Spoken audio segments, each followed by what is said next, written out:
So, can you talk a little bit about caregiving with your mother? Sure. So, um, I guess sometime in 2021, my mother broke her ankle, and that was probably when her symptoms really began to show themselves. She had been a tennis player and noticed that she wasn't moving the way she had previously been able to on the tennis court. So she went to a few doctors and was misdiagnosed a couple of times until sometime in 2022, they diagnosed her with ALS.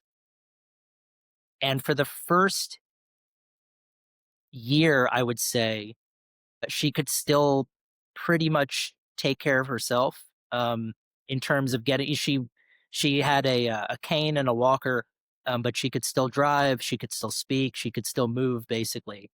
And then sometime in June of 2023, I went to go visit my parents for what was going to be July 4th weekend, and my father told me that he was having real difficulty. So, they would have an aide come in to help my mother during the day.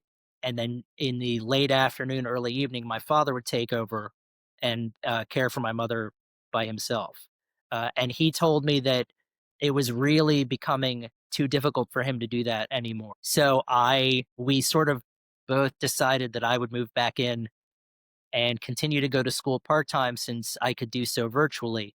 Um, and basically, uh, so I was there for about a year and a half, and while I was there, she plateaued a little bit and then sort of lost the ability to move, to speak, just really she, had a feeding tube.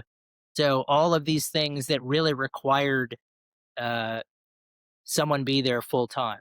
What's really nice that I can always look back on is that I was able to help provide her a quality of life that she wouldn't have had, um, had I not been there.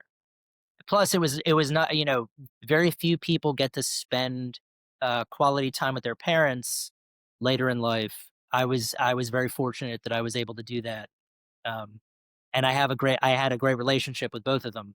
So um, it turned out to be a really wonderful time. Again, it looked like nothing that I would have anticipated or ever thought. Hey, I know it'll be a good time. Let's move back in with mom and dad and take care of mom when she gets sick.